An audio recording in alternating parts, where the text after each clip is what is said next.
which is a better value, a 96-page Largo Winch book or a 20-page Marvel crossover issue? Today we're looking at European comics, but we're comparing them to North American comics because I want to make a point from a story that came out recently that just jumped out at me so much, and I had to talk about it. I tweeted it, now I want to talk about it. Bleeding Cool had a story on July 29th, 2020 about issue 3 of Empire. That's the new Marvel Comics crossover series. It is a $4.99 comic, solicited as being a 40-page comic. So, okay, you pay a little bit extra, but you get a lot of extra pages.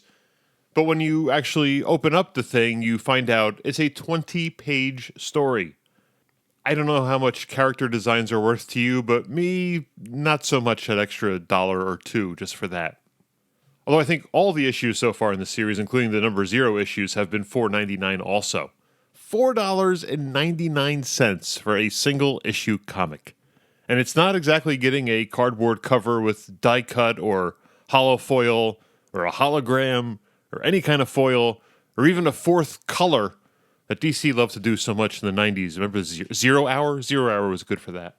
No, Marvel wants to sell you, again, 20 pages of story for $4.99. So here's what I did.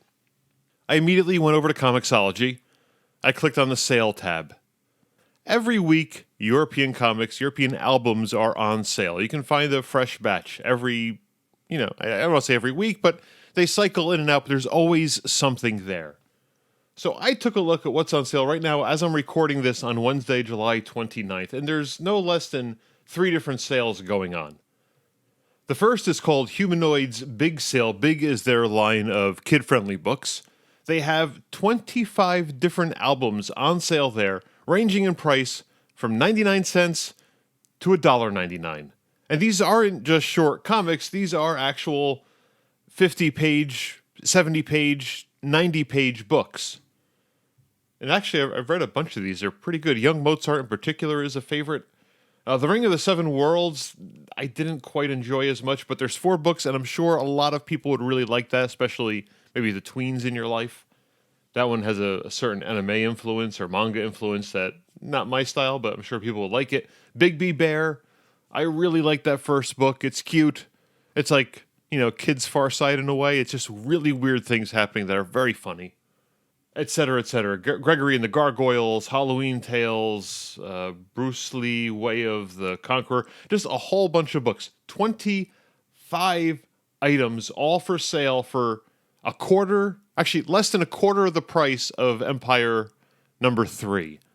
And you get 3 times as many pages. At least twice as many pages, sometimes 3 times as many pages. Okay, but Augie, that's just the kids' books.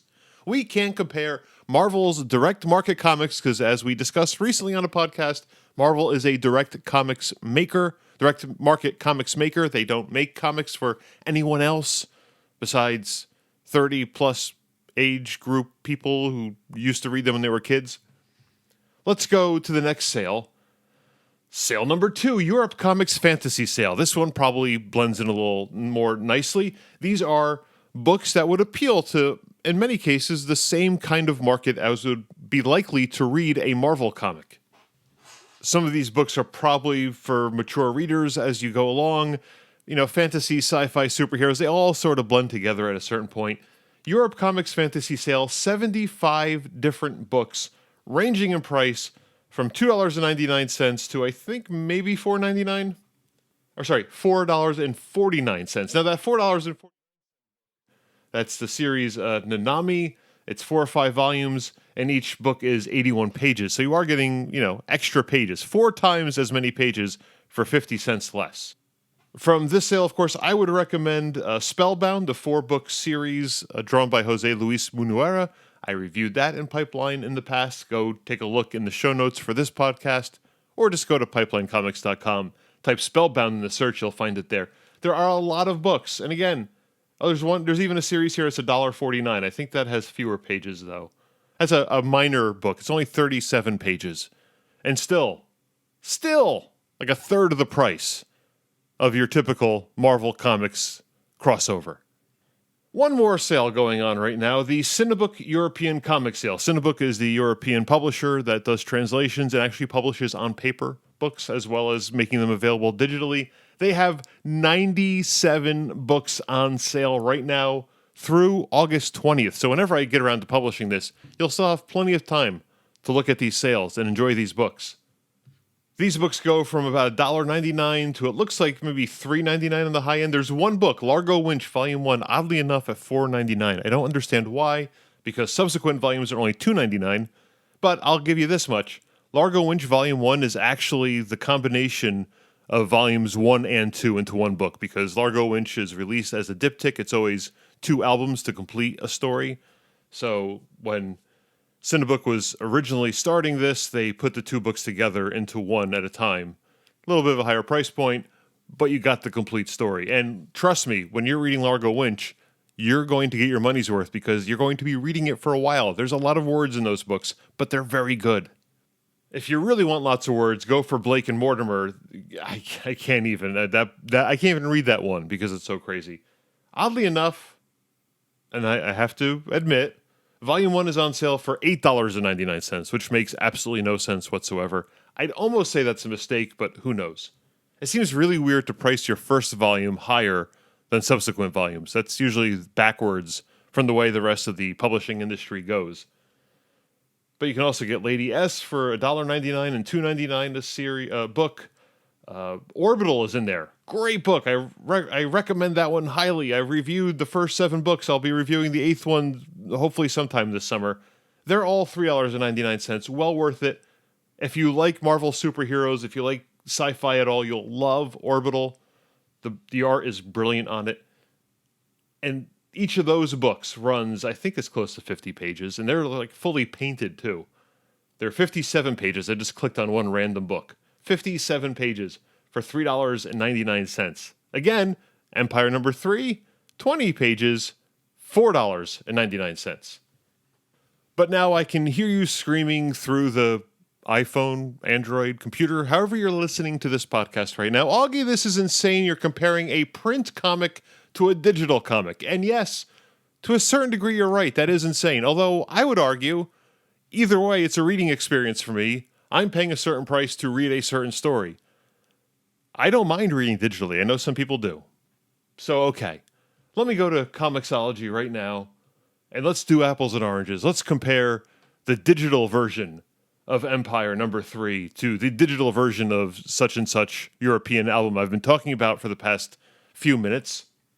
Because the publishers are working so hard to protect the direct market and the stores they're in, you'll be happy to know that Empire number 3 at Comixology today as a digital comic, which, by the way, they list the page count as being 25 pages. So it's a 40-page book, but I guess there's only 25 pages of actual editorial matter. This just makes less and less sense all along. Still $4.99. $4.99 for a book you can probably read in 5 or 10 minutes. If you're slow, 10 minutes. So when you're asking why it is people might want to look into European comics, honestly, I think they're great. I think the stories are great. The art is great. They don't replace superhero comics. They're just another genre. They're another style. They're another series of books you can read. And I hope you do. But in an effort on my part to get as many people to try them as possible, I'm not above going, for your wallets. If that's what it takes to get you to try this, go to Comixology.com today. Go to Isneo.com if you have an account there. I like them also. I like them a lot, actually. Go to their sales pages. Go read Orbital Volume 1. Go read Largo Winch Volume 1. Go read one of these books that's currently on sale and discover how great these books are for the price and what entertainment value you get from them. Because I can argue all day long until I'm blue in the face, and I feel like I already have for these past 10 minutes, that it is a better deal. I'm not going to say that the numbers don't lie, because life isn't always quantitative. It's qualitative. I just believe European albums give you great quality for the value, for the money. Because let's be honest, they can't translate everything that's been published in the past 60 years from over there, so they tend to translate more of the good stuff first. It works for me. I'll take it. If you're looking for more of the good stuff, go to pipelinecomics.com.